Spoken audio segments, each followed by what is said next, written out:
So if you are here to listen to Dr. Van Scoy's talk, which I suggested you do, if you're undecided where to go, this would be a great session for you to participate in. If you can go ahead and have a seat. And if you're heading for another session now, then time to be there. Thank you very much. Good morning. Thank you all for being here. I think I didn't bring enough stuff, but I can get more and bring it up to you later. Stuff I'm putting little things on the tables that are related to USC Connect. I'm the Executive Director of USC Connect, which is an initiative on campus to support integrative learning. So, and I need to wire you. And you need to wire me? Yes. Not loud enough? Sorry, we're recording, that's why. Oh, we're not, okay. Sorry. One moment. We'll pause for station identification. Okay. Commercial. And now what? This you can hook onto wherever. Okay. And we're good? Yes, ma'am.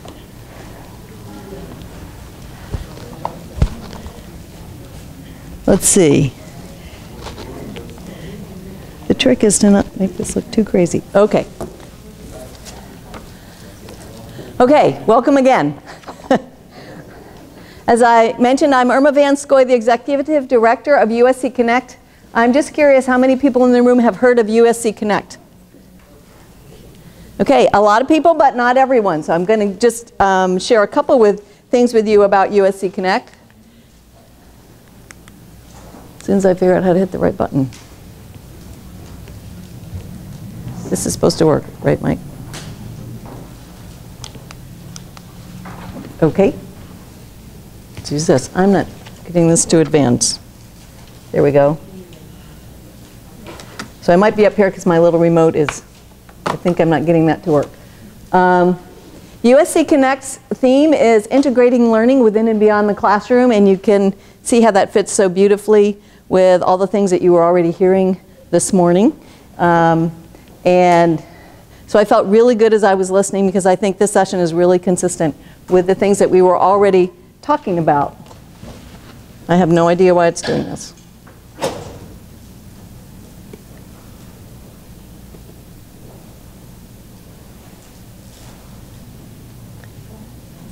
And my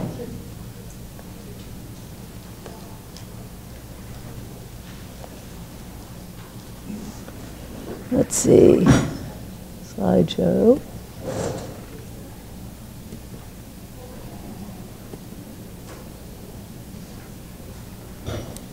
Okay, let's try again. Ah, wonderful. Okay, clicker's going to work now. I just wanted to tell you a little bit about USC Connect, although I'm going to move on to the topic of big and small ways to help students get it or integrate learning. This is another representation of USC Connect, which is about having students be involved purposefully beyond the classroom, then relating that to their academic major and their studies in their courses. So this is what we're trying to help students do, and enlisting the help of faculty, staff, and teaching assistants, such as some of the people who are in the room are also teaching assistants in doing this. My favorite part of this diagram are actually the red arrows, because I think they're the most important part of USC Connect, because it's figuring out how we help students make connections between those beyond the classroom experiences and their academic work, which is so very important.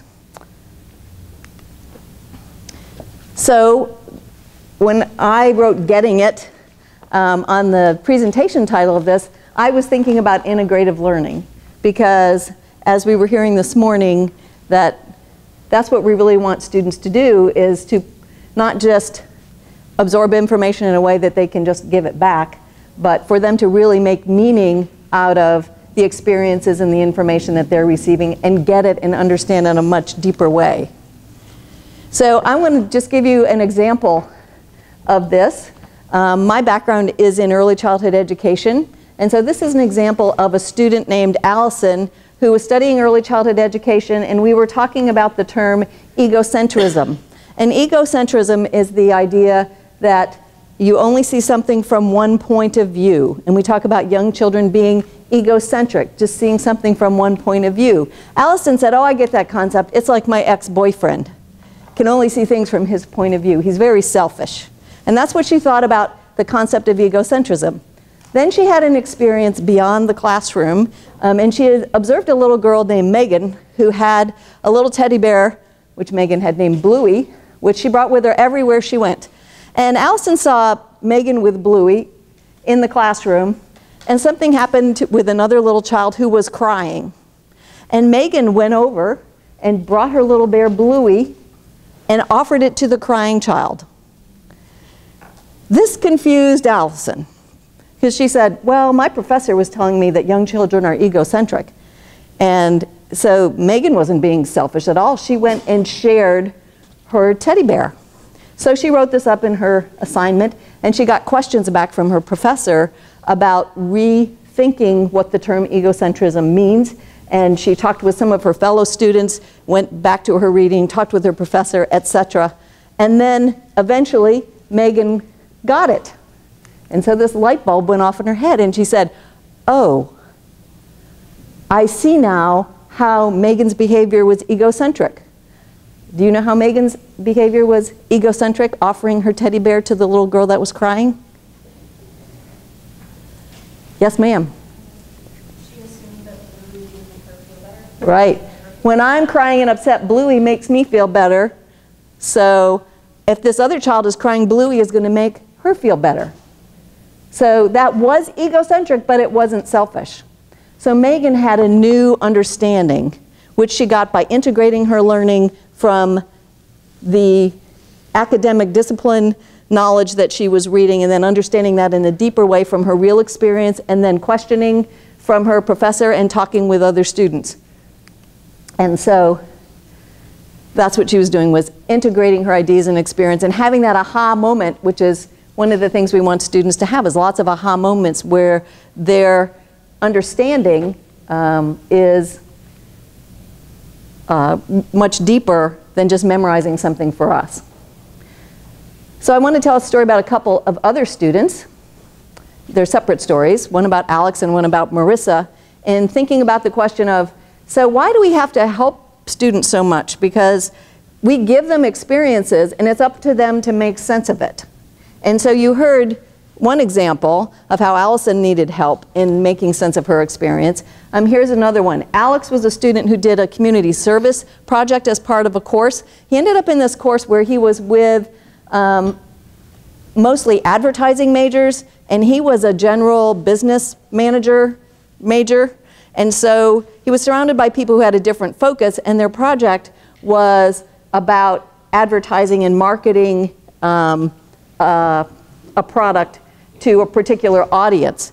And so he was taking the class, he went ahead and did the project, and he engaged in it actively with his group. But when he was asked at the end of the project, so tell us what you learned from this that's relevant to you in your major, he said, well, nothing, they were all advertising majors and this was an advertising focus and that's not really what I'm going to do, so it really wasn't relevant. So then Alex was questioned about what, more specifically, those details of what did you do during this project. And he talked about how the group worked, how they were having difficulty coming together. There were many different points of view, and so how he kind of stepped in and helped students to share their ideas and come to a consensus about what direction they should take. He worked a lot on focusing the group on completing their objective on time, which they successfully were able to do. And then they asked him again, so does any of that relate to being an effective manager? He said, oh, I guess I did do management as part of this project. I just didn't see it. So he needed help in understanding that. Marissa, similarly, was a student who did a study abroad experience. She went to South Africa. She was interested in education. She did an internship in a school in South Africa. And when she came back, this is a study from the University of Michigan, by the way. I can give you the reference if you would like it, where they describe a technique that they call unpacking. And this, with Marissa, happened during the unpacking exercise, in which after the experience, students volunteer, and then they're the person who's kind of like in the center of a fishbowl of getting asked questions about their experience and having a debriefing session that other students can listen to, so that they can then be thinking through their own experiences and applying it to themselves. So when Marissa was going through this experience, they asked her about what she did, and she talked about how she worked with students in the school and designed learning activities for them and got to know their families and all those kinds of things. And they said, you know, what do you think the biggest things you learned were? And she said, well, the biggest thing I learned was about the culture in South Africa. It's so different from the culture that I am from in the United States. And so that was really the most important thing to me. And then they said, so is there anything that you learned in your experience in the schools that is going to help you in being a secondary teacher in the United States? And Marissa said, no, nothing. Their culture was so different, the resources were so different, it's just a completely different situation in the United States, and so it's really not going to help me in teaching in the United States. And then they said, let's revisit some of the things you told us that you said you did. And so they went back over the fact that she got to know individual students, she got to know their culture, their families, she designed learning activities for them, and they said, so if you were in an urban school in a multicultural kind of setting in the United States, do you think there's anything you learned in South Africa that you might apply to being a teacher in the United States? And the light bulb kind of went on for Marissa that, oh, I'm going to do the same thing here. I'm going to get to know my students and their culture and their families and design learning activities for them. My guess is that perhaps it was such an overwhelming experience for Marissa to be in a completely different culture that she was focused on those differences. And so she couldn't see the similarities. She needed help with that. So that's why, as teachers, trying to help students get to those big general principles and important things about their discipline, we need to help students make connections between that academic work and the things that they see as real in their life. So now what I'd like to do is share some ideas, and I'm sure, by the way, I know I know some of the people in the room, and I know they're great teachers and doing lots of good things, and so hopefully as we go along here, people might be able to share some ideas from their own experience that would be helpful to us. The big idea that I would like to get across is, just as we were hearing this morning, is that you can do something that's going to help your students make deeper connections by doing something in just a few minutes. So that's why I labeled my talk 10 minutes to 10 hours. So that was a great example this morning of having everyone switch seats, get to know someone that you don't know, that you're more likely to have a conversation with that's really on task, writing down your ideas, etc. Those were good examples this morning of what you can do in 10 minutes. On the other hand, if that's all we do, then we probably aren't doing all that we could be doing to help students make deep connections, because it's really hard work to make those connections. So we need to give students lots of space and time and encouragement to be thinking about how they put things together, and we can't do that all in short little sessions in class. But what I'd like to encourage people to do is, for people who are experienced people, who have already done many different things, as we all know, teaching is a never-ending journey. We can all get better at it, so that's why you're all here, because you're collecting more ideas about teaching. And so no matter how good we might be at some of these things, we can always do something different.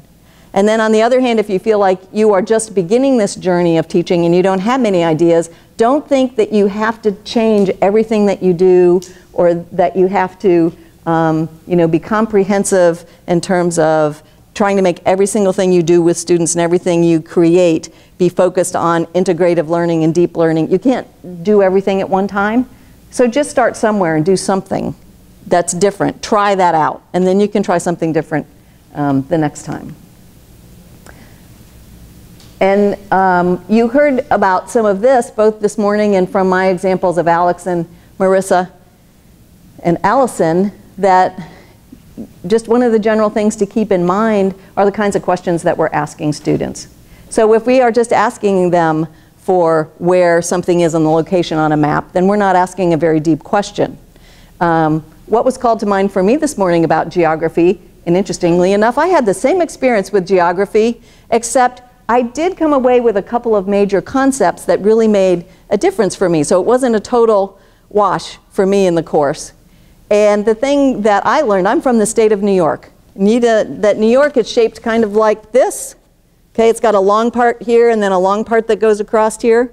And do you know what the capital of New York is? Albany. Do you know where Albany is? It's right here where the two places meet.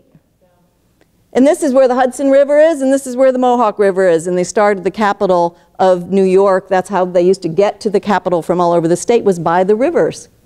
So that was something that made an impression to me, that I was able to put that together in a deep way about, so not just where is the capital, why is the capital in that location? Why did that make sense? And you've got to get to those kinds of questions.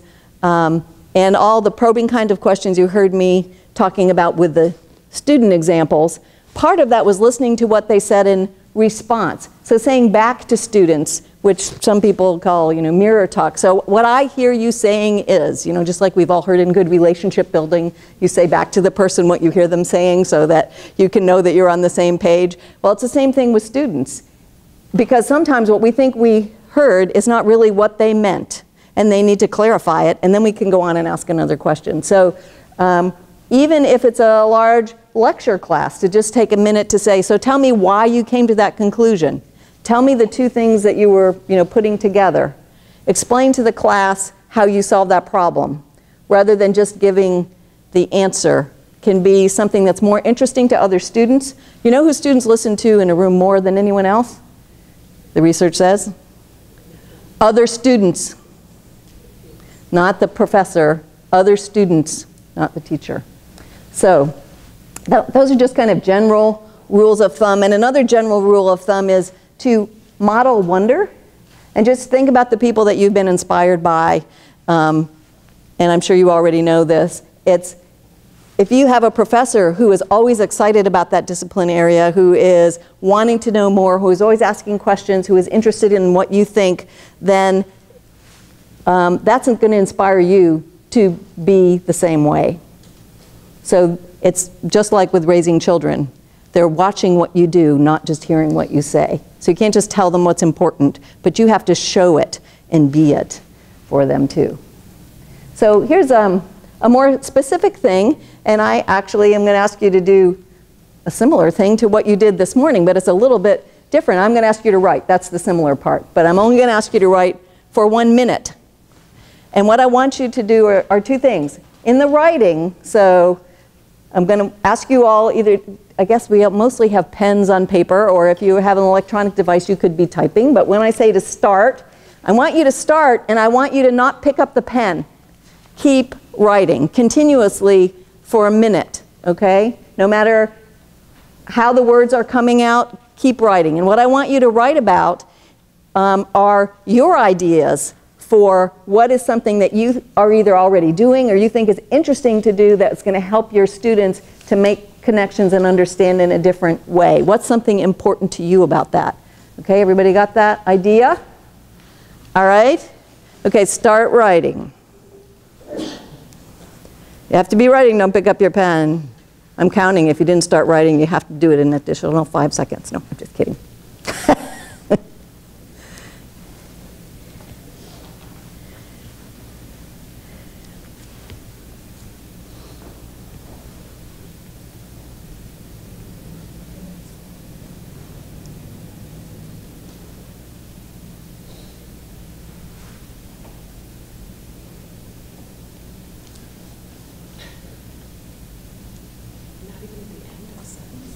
Keep going. Keep going. Keep your pen moving. Sarah's cheating. She's just keeping it on the paper. I'm turning.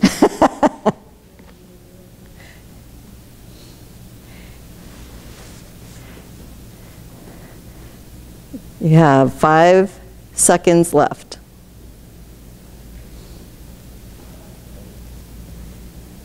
Okay, you can stop writing.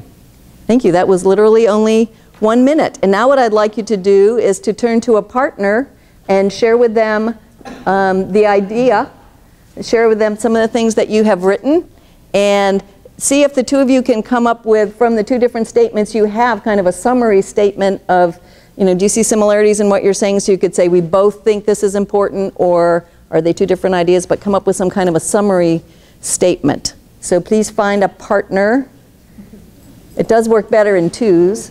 There's a person back there who needs a partner. Here she comes. Here we go. She's going to be your partner. Thank you so much.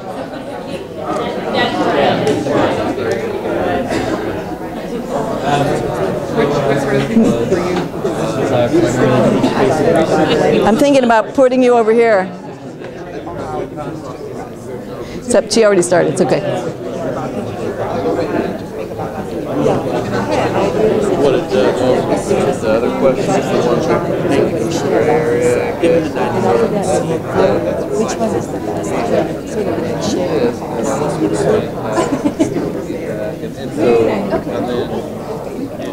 And then the other is most of the time, the fun part is trying to make them remember stuff back from 7th grade. Yeah, I can imagine. It does seem to work. It's just trying to figure out a better way for that. Those connections, and I was realizing that my experimenting with social media and Twitter is helping me connect with the students. So I'm able to share articles. Very cool.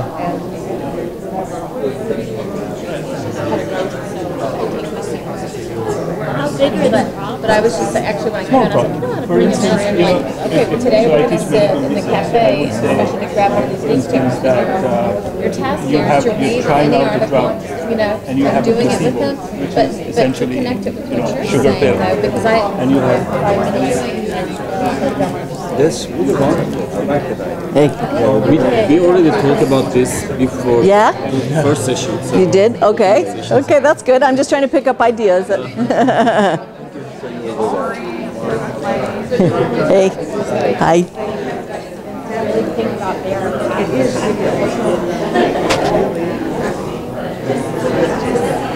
Okay, thank you very much for sharing with one another. Now the challenge is to get you to stop talking, right? That's okay. My secret weapon is I have an early childhood song that I pull out and start singing, which gets everyone's attention. So if I ever need to use that, I will. The resident mentors in the residence halls loved it, but anyway. I'll just hold that for later. You were all very good about coming back. I'm just thinking we'll just take a minute for perhaps a couple people would be willing to share some important idea from their table or idea that they learned something from or they think would be valuable to others. I heard some good ones. Susan? Francis and I both had a similar thing in the idea of curiosity and always wanting to know new things about what we already know about or what new things and how to do things, new ways to do things differently. Okay. The idea of, this worked, but gosh, there might be another way to do it too. Okay. Okay, so encouraging students to think about multiple options. Even if you have come up with something, what else? That was one of my husband's favorite sayings was, what else? my husband's favorite thing. No. I know just, you haven't married. No, I just glided on the words. Wait, his favorite saying was, what else? What else? Because you get people to think by saying what else. Another one. I know I heard an interesting conversation over here. I'll speak for us. Okay. Lynn had mentioned that part of this modeling wonder thing is she's very techno savvy and has set up this like Twitter and social media thing where she's constantly sharing new and exciting news breaks that are news things that are happening with her discipline and showing the excitement and that kind of thing. I've integrated something like that into one of my new classes too, where the students go and research what's the latest and breaking news flash in our discipline as well. And it's a way to keep things interesting and keep them involved and engaged. Right. So I think it was interesting that we learned that we're both doing a similar thing right. through different right. outlets. So using technology is one part of that, I think, in a way that, of course, it's very important for today's students, and I know there's a lot of young people in the room, younger people, younger than I am, that's easy to be, who are, very attuned to using technology, and probably easier for you to integrate that into your classes than maybe some of us that are more like my age, that have to relearn how to do it. But using technology and then using it in a way which I think another important part that relates back to this morning is the news and keeping it relevant to here's what's happening in the field. So it's not about just memorizing things, it's here's what's really happening out there in the world. Lynn? And it's happening outside class. Right, and it's, right. So it's that connection beyond the classroom and within the classroom. So thank you very much for sharing. And that's an activity that you've probably heard about before. It's just a little bit different take on that. I went to a workshop a number of years ago where we did this continuous writing piece, and I really liked it, and then subsequently used it with students because it keeps you trying to push your ideas, that you've got to keep writing something down and not pick your pen up off the paper. So it's a little bit of a different lead into that kind of activity. And our speaker this morning mentioned entry slips, basically, which was kind of an idea I had not done much personally, but is just as good an idea to get students to write things at the beginning of class. And you can also, of course, do exit slips, and that just takes a moment. Okay, it's not a lot of planning, and as we heard this morning, you just need to read through those, really quickly. It doesn't take much time to get feedback from students. Of course, you can ask them any kind of thing. One of the things I used to do a lot was ask them for 3 pluses and a wish. So what are 3 positive things that happened, or 3 things you learned in class, and what is something that maybe kind of left you wanting? Actually, as an instructor, this is a little easier to take, because sometimes when you ask students things, what you get the negative things. That can be hard to read as an instructor, right? So it's kind of nice to hear 3 things that they thought were positive, or 3 connections that they made, before you hear some of the things that they want to work on in class. Although those are very important things. And then something as simple as just asking them to write down something they learned today, or a question they have from the day. But just something so that you get feedback, because we can't help students make these connections unless, of course, we know what they're thinking, is just as we were talking about this morning. So here's something else. This is a quote on integrative learning, the Carnegie AACU statement on integrative learning. I know it's kind of long, but what I would like you to do as you look at that statement and see if you would pick out a word or a phrase that really is important in that statement to you.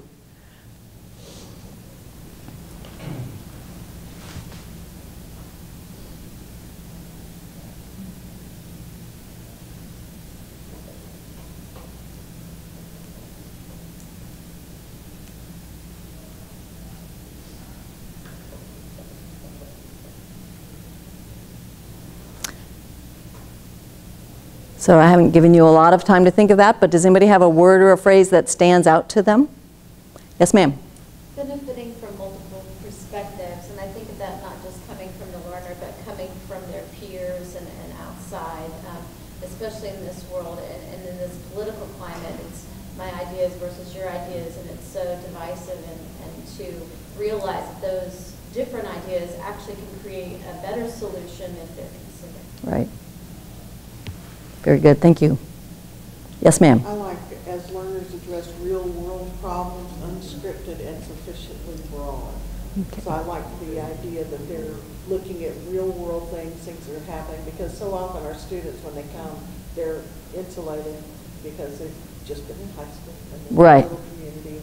So our students are international, but still they're in the same situation. They're in the bosom of their family, so letting them get to an experience of looking at the real world. Right.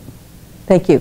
And for the sake of our video, I'll say, so we were looking at multiple perspectives and real world problems. And do one more. Is that yours too? Okay. All right. Yes, ma'am. Applied learning, because teaching foreign languages, world languages, they're so used to hearing grammar lessons, but we start off with, first of all, these are the tools you need in order to do this or that. And it's not grammar. I mean, that's part of it. There are other things. And so we want them to not just memorize rules, but actually to apply those rules to real life situations. Okay, so applied learning. as another one. So it's interesting just in, doing 3, some of you might have had similar ideas, but it was very easy to come up with people who were emphasizing 3 different things about the reading. And you can do that, of course, with students in small groups. You can give them a section of the reading, look at this paragraph from the reading or the article that we had, and come up with a group for what you think the key words are and why.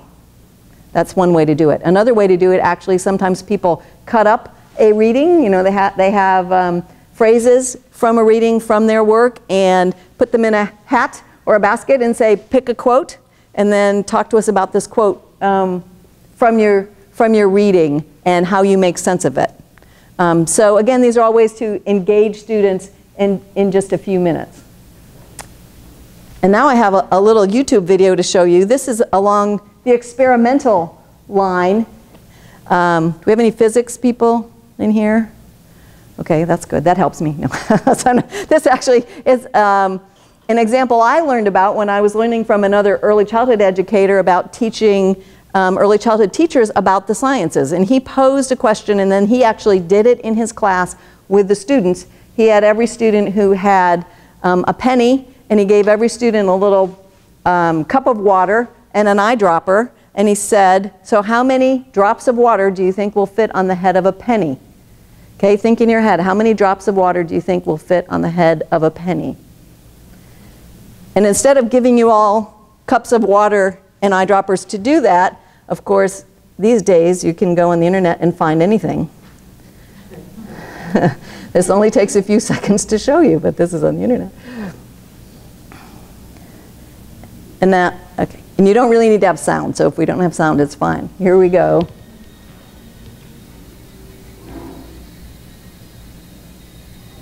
You counting?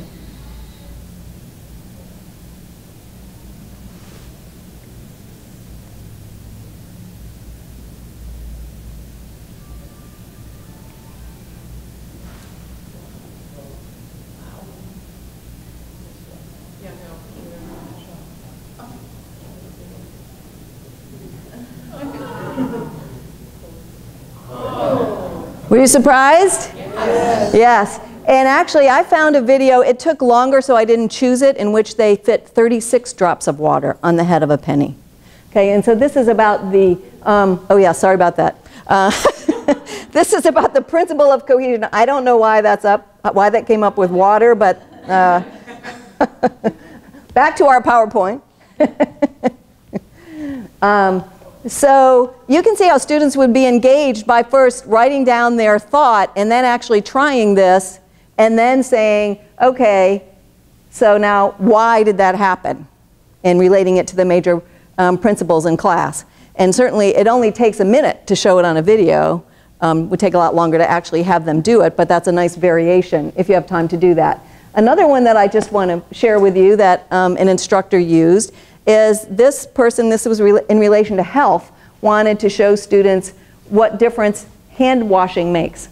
And so there were 3 small groups. You probably know a ton of these. The one I know was with a potato. There were 3 small groups. They each had a potato, and there were probably about 8 in a group. And so one group just passed the potato around and everybody handled it, and then they put it in a bag. And then another group used hand sanitizer, and everybody handled it and they put it in a bag. And another group went and washed their hands with soap and water, and everybody handled it and they put it in a bag. And then over time, they watched what happened to the potatoes, and that made a tremendous impression on them, because the potato where no one had washed their hands got really gross, and the one with hand sanitizer actually was not much better, and I have never forgotten that. It was really only washing hands with soap that made a big difference in the potato. So that little experiment, which in class only took a few minutes, there was, in this case, there were only about 24 students, so 3 groups of 8, have them pass around the potato, put it away, and then check back. Didn't take them long in class, but made a lasting impression on those students. So that's another little example. And so now I'm up to doing things over longer periods of time. So if you have 30 minutes, or some of these might be 50 minutes or an hour, You know, if you can devote a whole class period to students dividing up into groups or a portion of your class period, what you have to be is focused on what the question is that you're going to ask your groups.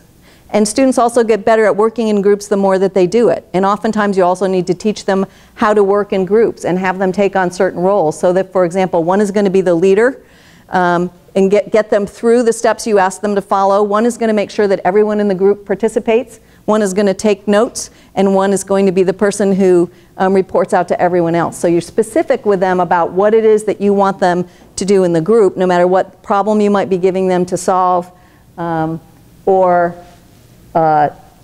you know, area that you want them to discuss. If you have a concept that they maybe are going to present on in class, something that they read about, and you're talking about that concept, and maybe that group needs to come up with 4 questions about the topic. So not necessarily summarize it, but what are 4 questions you have about this topic? So a lot of different ways you can structure that. And then another one is unpacking experiences, which I mentioned earlier, that fishbowl kind of technique, which of course you have to talk with students beforehand and make sure that they're comfortable, and you wouldn't put a student who was going to feel uncomfortable in the middle of a group in that situation. But for students who are confident and comfortable with it, and if you make it part of what you do, and everyone is always challenging themselves, and it's okay to ask questions about why people gave answers, then it becomes much easier for everyone. I'm reminded of an early childhood class in a mathematics technique in which students give their answer for a problem, and then the teacher says, do you agree or disagree? And the kids just shout out, agree or disagree. And the kids have done it so much that they don't feel bad when other people disagree with them, because they're expected to agree and disagree about what the solution might be. And it's okay. What they're going to get to next is talking about, so why do you think it's this answer and how did you get there? Why do you think it's this answer and how did you get there? So you can build that kind of an atmosphere in class. And so concept maps are one of my favorite things. How many people are familiar with the term concept maps? Just wondered. A few, but not too many. So I brought one to show you a picture of it. The content of this doesn't matter, but you get the idea of that it's boxes and lines and things connected. And what you do is give students a concept. I love to do this at the beginning and end of a class, for example, so that you're asking students, for example, do a concept map within the middle. Let's take from early childhood, I might ask them to write about learning environments for young children.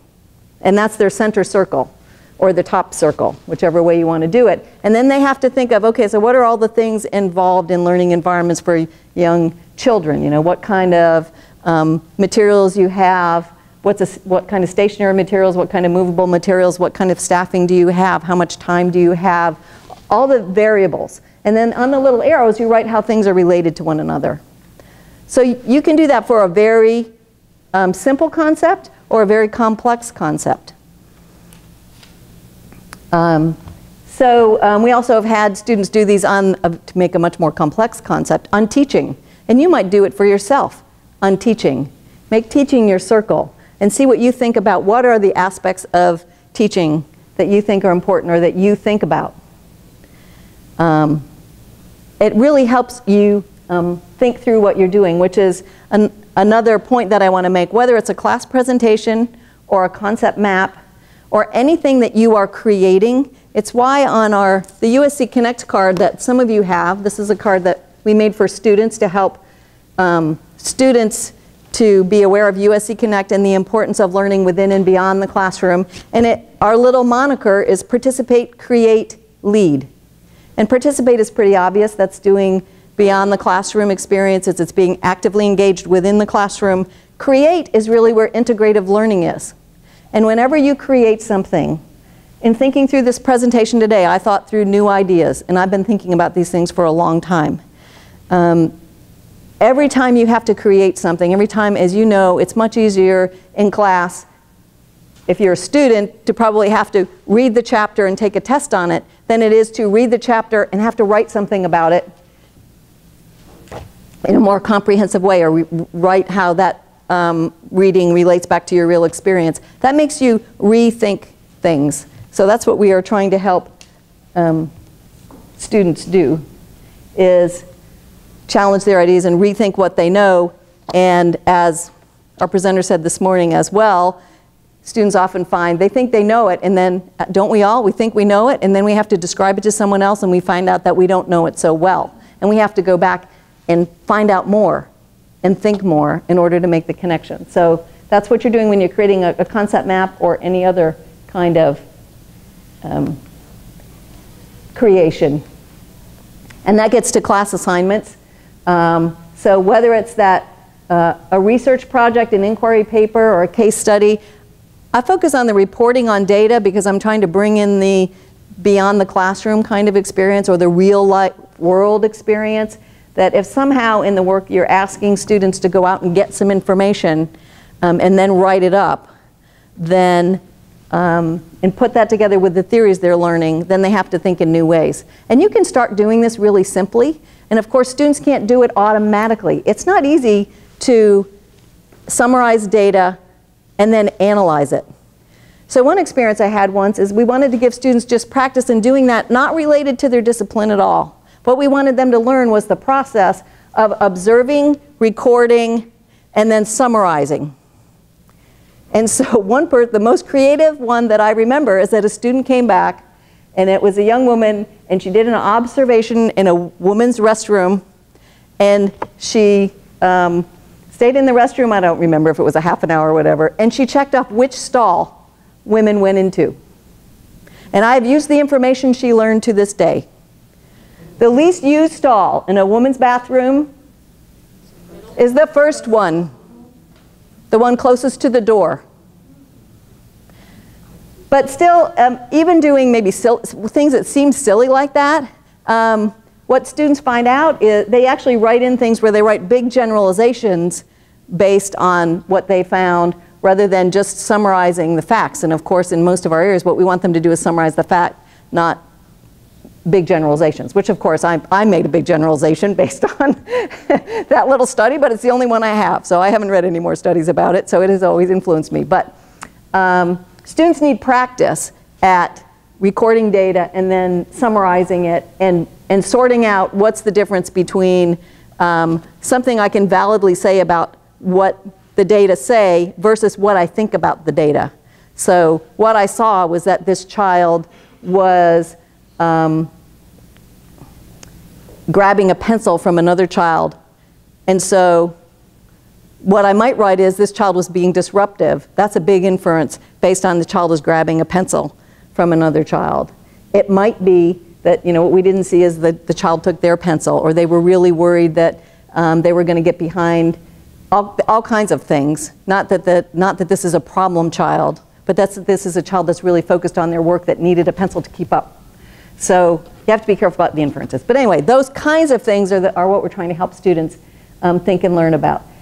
So students making presentations, whether those are in class, of course, or if your program area has a presentation day for students, or of course it's wonderful if you can bring students to a professional meeting, either a local professional meeting, a local chapter meeting of your discipline area, or a state level meeting, or I know we have areas that also bring students to national meetings. Those are, of course, ways in which students are really going to have to think about how their work lies in the bigger work of the area and make sense of it.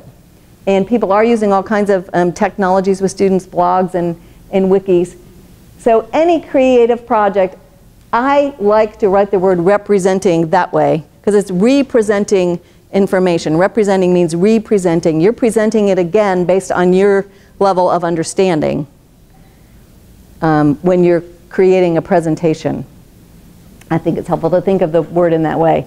And then Eportfolios, there are some sessions here on Eportfolios. One's going on right now in another room. Have people here heard of Eportfolios? Yes, I know some have. Yes? I see kind of a mix of looks. I'm just going to show you a couple of pages from the USC Connect website. We have a section on Eportfolios. It's under the Create button. And this is one thing that we've been working on. And I know Sarah's been working on it with her students, so I want to come hear how this is going for people. There are many different ways you can use ePortfolios. In USC Connect, we use systems that are available to all students, so that means Blackboard oftentimes in case of technology. And Blackboard has an ePortfolio system. We're actually working with the company to better fine-tune it, make it more user-friendly. Sarah's clapping at that. It says underneath that little picture, see it online. We made up an ePortfolio, Cocky's ePortfolio, to have a little demonstration of Cocky learning within and beyond the classroom and how he organized that. So if you click on it, you can go to it, and it highlights the pathways that we highlight in USC Connect. And on here, they're listed as internships, global study, community service, peer leadership, and research. So Cocky writes about his experiences in those areas. This is his internship page. He's learning to be a teacher. The person who made this up decided on that. And he, of course, is involved in Cocky's Reading Express. So he talked about his experience in Cocky's Reading Express and how that he learned from that, and how he's going to apply that to teaching is what we really want students to get to. The thing about an ePortfolio that is moving so far beyond, you know, our 10-minute thing to do in class or even our small group presentation in class is that what we're asking students to do in an ePortfolio is to put their experiences together, as we saw in that definition of integrative learning, across experiences and over time. Yes, ma'am. Okay, thank you. Good. We're doing well. So an ePortfolio does that, and so people who are working with it right now are introducing it to students in their first year, and some of those are the ideal situation would be if we could get students to continue to collect artifacts, so they can collect videos, papers that they've done from class, pictures, and links to other sites that maybe they've built, all those kinds of things. And then the idea is you put that all together to present yourself. We heard at a parents' meeting once, just this fall, a parent came up after hearing about ePortfolios when they were visiting the university and said, you know, what I really wanted to say to those students was this is really important because this is, in my field, this is what employers are looking for more and more. We don't just want a resume, we want to see more in-depth work that the person has accomplished and how they put everything together. So it has a very practical purpose as well in many areas. So those are the ideas. There's our postcard, participate, create, lead. And here, by the way, is our information. We have a website, we have a Facebook page and a Twitter account. Of course, please like our Facebook page. We are trying to get more and more people to like our Facebook page. We've got our students do a great job of keeping that up with what's happening in USC Connect. And so are there any questions, or we have like 2 minutes left now probably. Is that right? Okay. Yes. That's right. No. Who is it available to then? So let's say the student sets this up and they're working on this throughout. It's kind of a new concept for me. So they can share it. Are they the only ones? It's shared with whoever they want. It's shared with whoever they want, and they can share it with people external to the university as well as internal, and they can ultimately export it and take it with them when they graduate. Okay?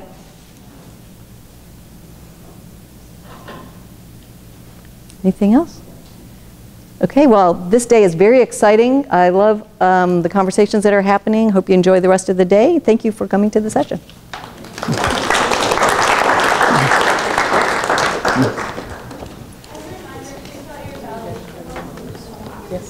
Thank you very much. Welcome. Oh, thank you. Is it okay?